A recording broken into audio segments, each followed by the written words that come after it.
is unpredictable. Hell, sometimes I'd even say it's volatile. But tracking trends and learning from the past is going to help us forecast all of the major shifts that we're looking for. And I mean, we're looking for them. Real estate charts are great tools for painting pictures of the current market and identifying trends and predicting where we might be headed. But if you don't understand where we've been, it's really difficult to understand how we're going to get where we're hoping to arrive to. And how do we avoid things that might be lurking down the road? Um, so, to do that, I want to talk about this exact same time of the year last year. We discussed this same topic for the 2025 year and how things were going. So, let's zip back in time just a bit. We talked about some major topics last year in July. Home sales, were they normalizing? Um, we had 4.14 million homes sold in the United States during last year. We had about 3.5 months of inventory. The median home selling price was about $407,000. We talked about home sales were slowing down in summer of last year in every single region. And I mean Midwest, West, Northeastern, and especially here in the South. The South region, by the way, for the United States, when we're talking about real estate, is from Texas all the way through Florida and all the way up into Virginia. So that's a pretty good band of what we consider the real estate South. Although the South had more home sales last year and currently than any other region had seen, it had still decreased the most by 7.6% reduction. Um, we were waiting for things like pricing. Were the home prices going to go down? We were looking for things like listings. Were they going to be harder to come by? We were worried that if the housing prices weren't going to decline, what was that going to do to the national home sales averages? We were talking about things like cryptocurrency and was it going to storm the castle and finally become an investor's strategy to buying in this new year when it was coming off of long-term investment. Only 3% of people that were considered investors were even dabbling in cryptocurrency, which was even lower than the 4% of people that invested in bonds. We talked about whether it was going to be a good time to buy a house and when would that time period hit. We talked about the strike move that everybody was moving to the hot part of the United States, which was going to be the East. We were talking about our home sales themselves going to look up and how are builders going to justify the moves that they're making in construction and what was going to happen with mortgage rates. We were up in 7%, 6.9, 6.7 in the Q3 and Q4 of 2024. What was going to happen? And were we going to have enough inventory, supply over demand, to be able to meet what the expectations were? We hadn't seen interest rates low enough to make good purchasing decisions since what we considered the COVID era. And then showing us the equity. Where were the equity challenges going to be in the housing market and how was that going to be affected moving forward? Even slowing down construction of remodeling and flips were going to slow down as well because of the cost of materials. All to say there was potentially going to be a cooling market. Inflation and housing costs were going to be a huge problem.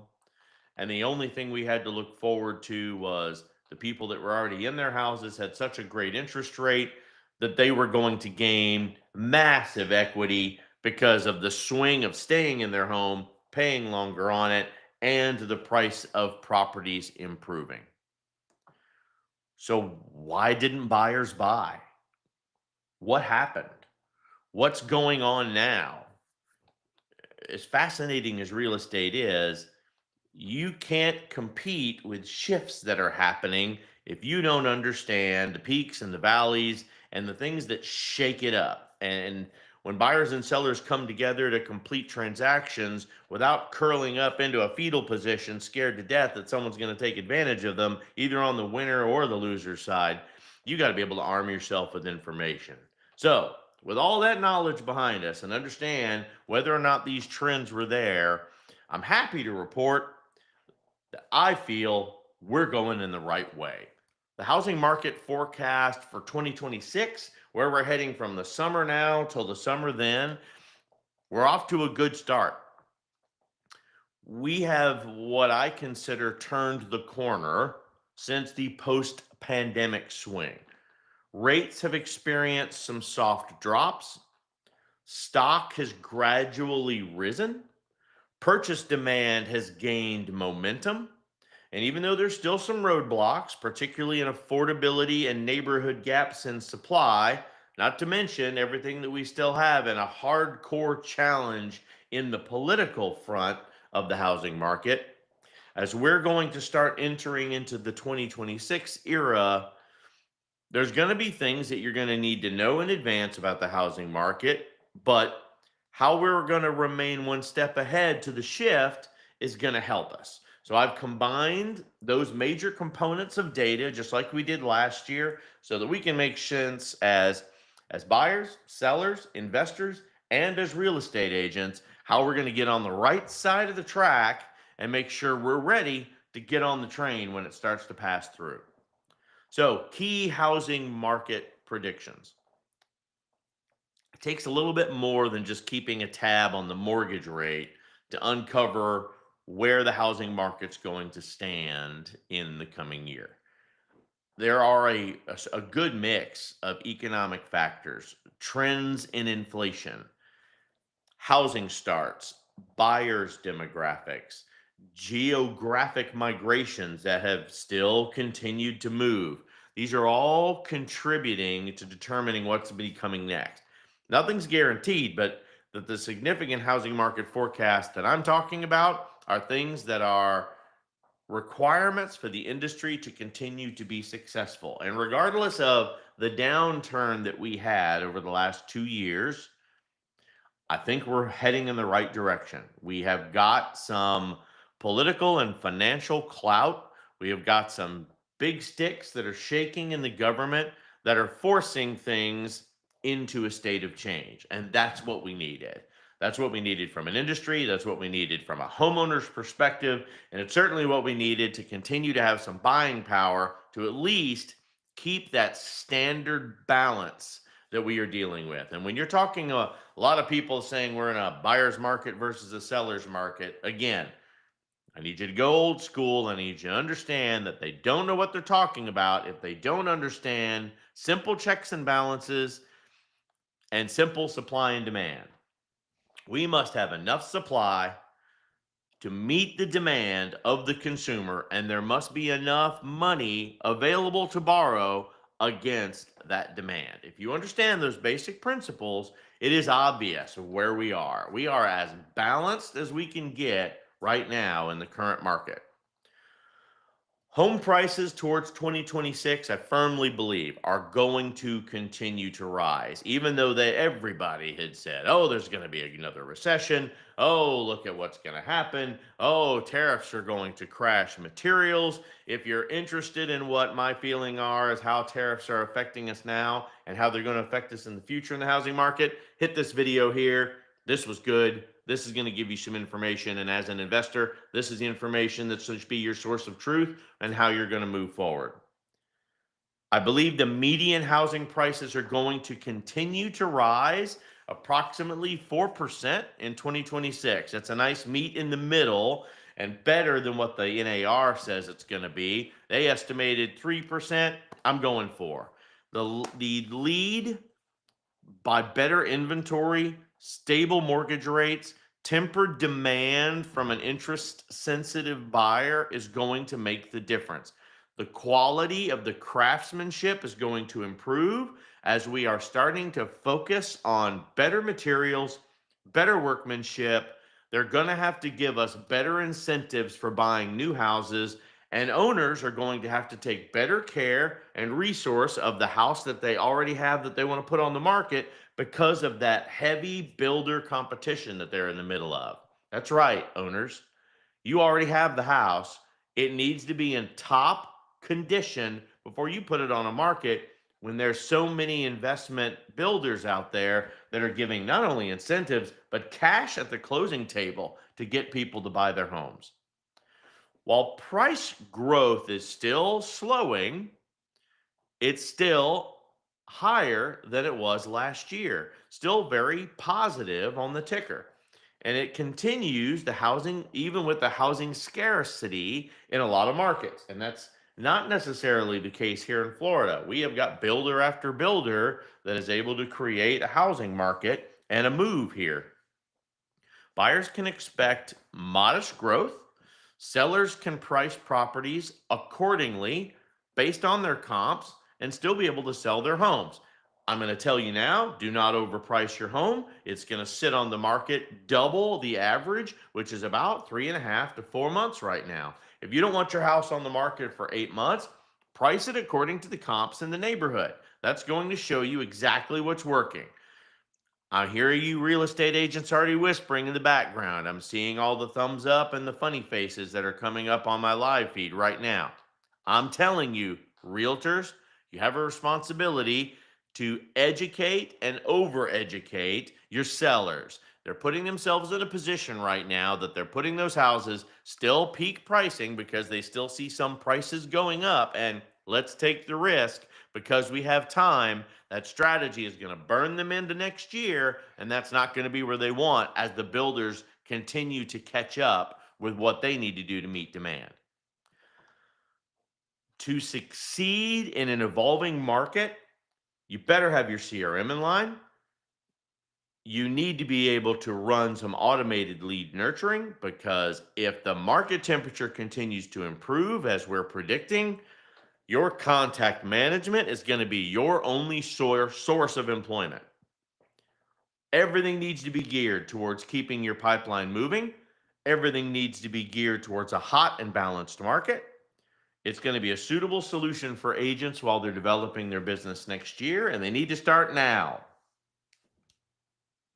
Mortgage rate trends. Mortgage rates will not return to pre-2022 rates. It's simply not going to happen.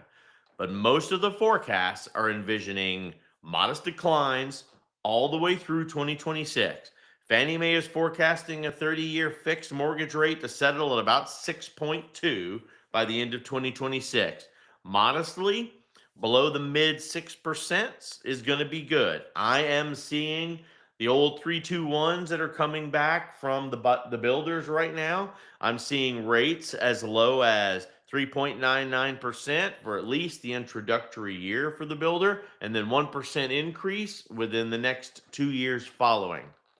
Modest decline is going to be based on expectations of that ongoing moderation in the inflation and the viability of interest rate cuts by the Federal Reserve.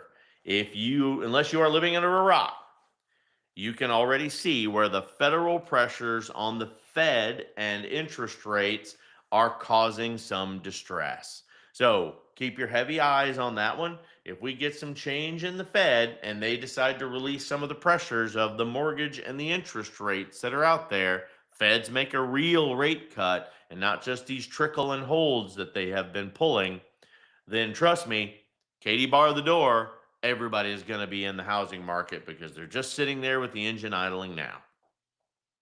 Which means inventory levels had better be able to support it. Predictions on the housing market inventory still show a modest rise for this next year. Demand is going to continue to outpace just a little bit the supply on the market. That's good for resale.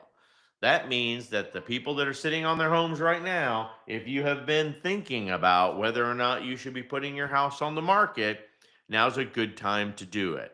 Nationally, new listings are on the rise at a slow pace, but still rising since homeowners are still stuck on that low rate mortgage that they've been sitting on for a couple of years now.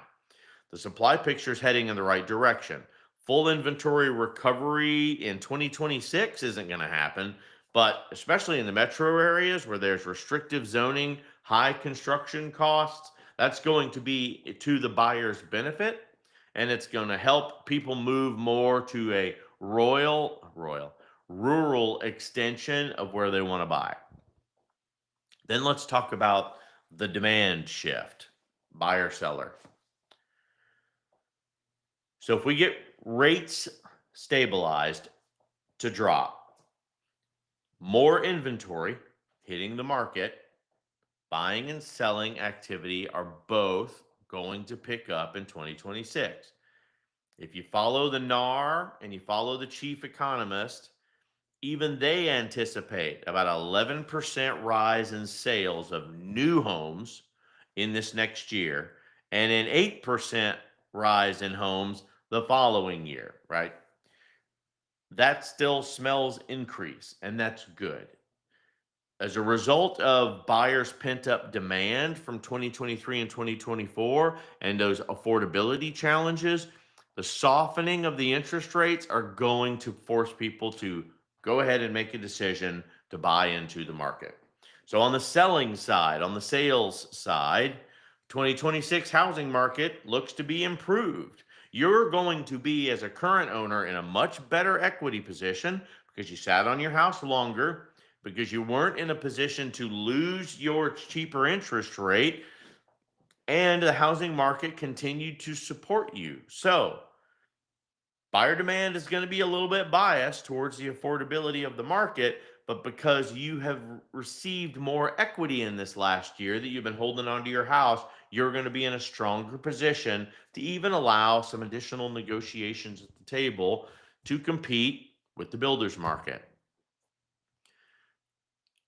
Buyer demand is still going to be a little bit of bias because of the affordability. So please be conscious. If you're in the higher price market, you are really begging for the interest rates to fall before people are going to be willing to buy the higher end homes in each of the communities.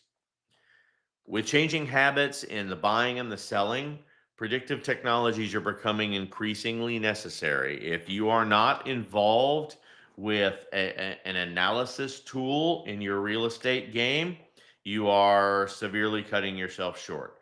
You need behavioral tracking mechanisms to show what's happening in your golden neighborhood, what's happening in the community you represent most. Do not shotgun your way through real estate challenges this year. You need to be focused in your market, know your market well, and don't take off the gas. Back to construction for a bit. On the new build forecast, all the data shows that new single family housing construction is going to rebound in this next year. Labor shortages are going to cause some trouble. Land values and cost pressures are going to temper the rebound, but it's still going to happen. We still have plenty of new construction, plenty of new permits that are out there. And after 2 years of drops in 2024 and 2025, the census is finally starting to show modest turnaround in the second half of this year. So that's fantastic as we move forward into 2026. Builders are going to continue with that buy to rent and energy efficient designs so they can accommodate some shifting demand towards buyers. But ultimately, multi generational, smaller houses are going to grow in popularity during events like this. As interest rates are likely to temper as well in this next 12 months, the home builder confidence and the home buyer confidence are both going to increase. I'm telling you, people are literally sitting at the red light, revving their engine, waiting for interest rates to drop. And any type of relief that we get from the government on this is going to allow the buyer's market to to really rip through and capitalize on a lot of this sitting inventory. Let's talk about the regional and the metro area forecasts just a little bit.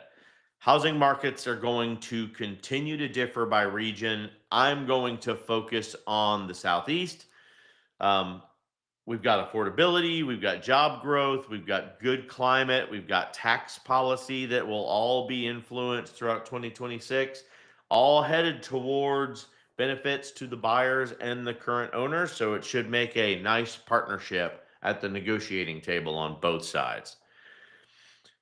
Big metropolitan areas, Austin, Texas, Tampa, Orlando, these were once synonymous with runaway price appreciation, have seen much quicker inventory recovery than the national averages. This is helping for the balancing of our market. If you're in the Tampa and Orlando area, now's the time for you to focus. Whereas Denver, Dallas have returned to their exceeded pre-pandemic inventory levels.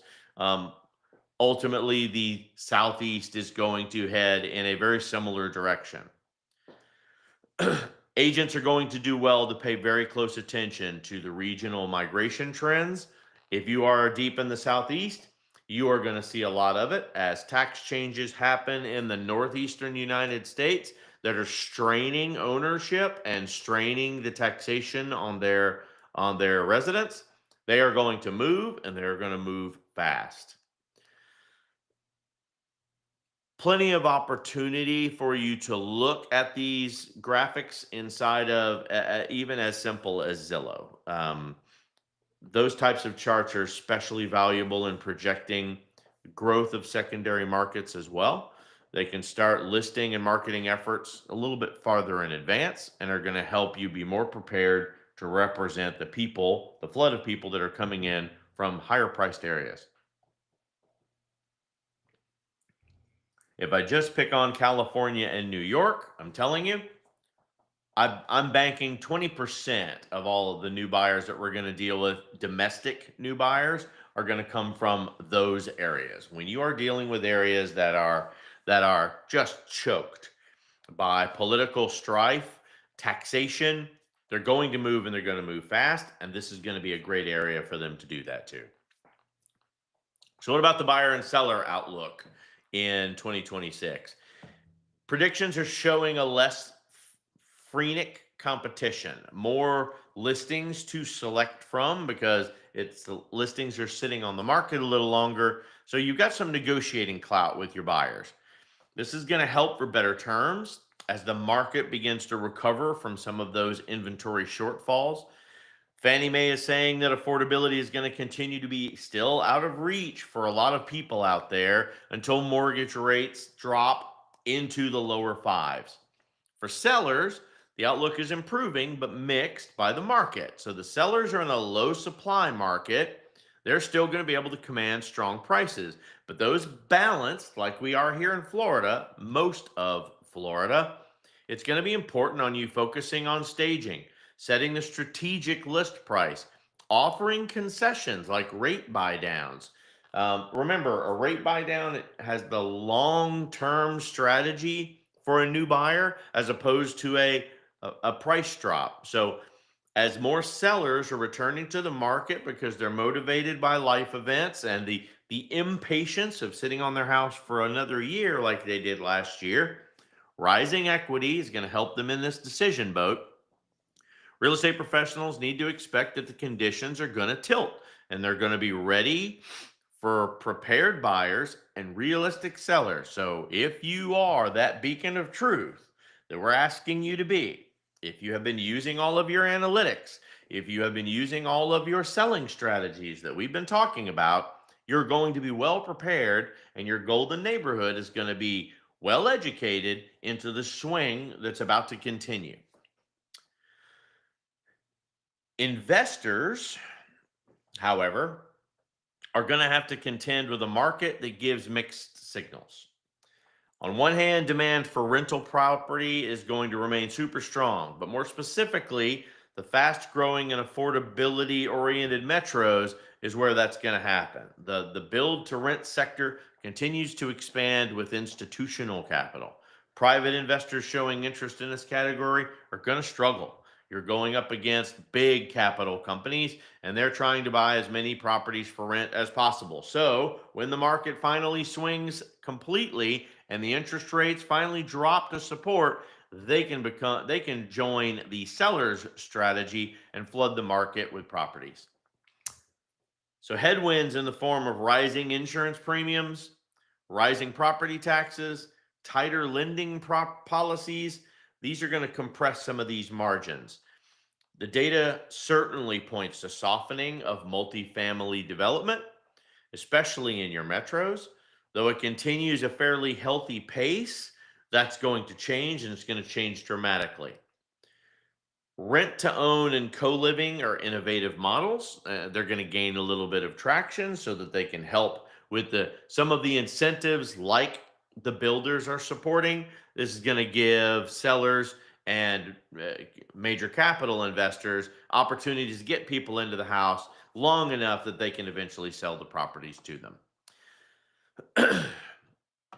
Do we believe that mortgage rates are going to fall below 6% in 2026? If you're going strictly by the data gathered through Fannie Mae and even looking at the NAR predictions, rates are probably going to continue to stabilize, but maybe dip into the lower 5% by late in this year, beginning of next year. Rates less than 5% probably aren't going to happen for yet another 12 to 18 months.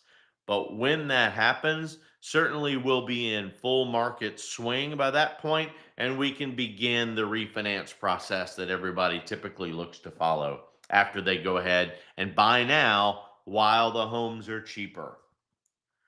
For the majority of buyers, now is going to be better than what you have dealt with in the last 2 years. Increased inventory, rate stability, proven control and options at the negotiating table is going to help squelch some of that affordability issue that you've been fighting for the last year.